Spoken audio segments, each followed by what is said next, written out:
Today is the day every year where we honor the fallen. It is important to take time to remember those that paid the ultimate sacrifice for our freedoms. This is not a day that we take lightly, and it's a day that I hope you don't take lightly either. It is about coming in and breathing hard and sweating, but it is really about remembering those that did pay that sacrifice. So if you have somebody that you want to remember specifically, please write it up on the whiteboard, talk about them, tell us some stories to everybody. And that's really what this is about. So I want to make sure that that is the focal point of today.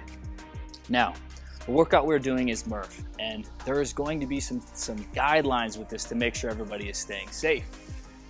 Firstly, I want to say we are getting back into it, and I knew that like programming Murph could be a little bit of a higher risk thing since we haven't been doing a lot of pull-ups. Now, that's why you have to be smart and really respect the body. When we talk about running, we can go straight through. We're going to run. If you've been running, that mile's not going to be a problem. 800 meters isn't going to be a problem. We just want to keep this under an hour, right? So our goal is to keep it under an hour, so we're going to scale accordingly. Now on the pull-ups, if you're feeling pretty good with the pull-ups and you think you've been able to maintain pull-ups, doing 100 total today is going to be fine, and then even doing 100 straight through. So the first way we can do it is non-partition. So it's 100, 200, and 300. And I only want you to do that if you've been doing pull-ups, you've been running, and you've been staying super consistent, and you think you can really push it to be even under 50 minutes. That would be a good goal. Weight vest. For those that, again, have done this without partitioning straight through, you could wear a weight vest, okay? And try to push it that way as well. The second way to do this is to partition. And what that is just breaking it down into rounds ascending. So that's 5 pull-ups, 10 push-ups, and 15 air squats. That would be 20 total rounds. So let's just go ahead and say that. We already know it's 100 pull-ups. That's a lot for anybody. So if you're someone who can handle the push-up volume, handle the squat volume, let's go ahead and just do 2 pull-ups a round or 3 pull-ups a round and cut that number down to 40 or 60 total.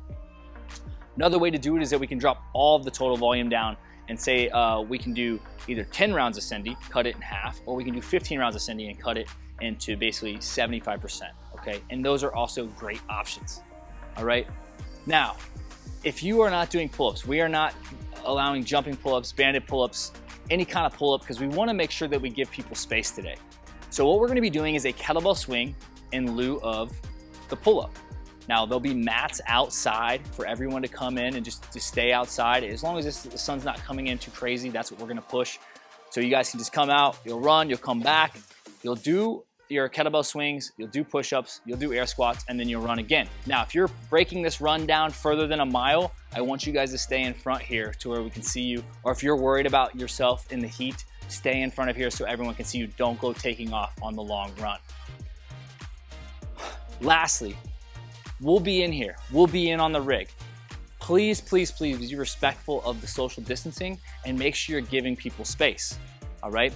We'll have plenty of room to spread out. Once you finish, if you're not partitioning, you do your pull-ups, just get away, find some place to do your push-ups and your sit-ups, or your push-ups and your air squats quietly, all right?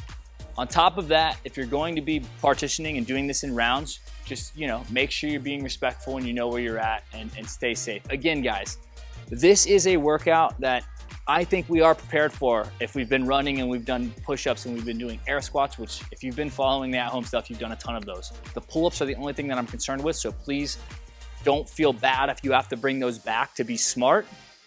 And also don't be afraid to just back the entire thing down if you've never done this thing or you've never tackled it in any way, okay? A half Murph is just as important as a full Murph because again, like I said at the beginning of this video, it isn't about the workout. It isn't about how you do the workout, if you RX it or not, or how bad it suffered. It's about remembering the fallen. And so I want to make sure that that is what you focus on mostly about today and coming together and having that camaraderie with the community, all right? Look forward to seeing you guys. We're going to push it. We're going to make sure we're keeping everybody cool. If you need to get out the hose, we will, all right? See you guys soon. Let's get after it.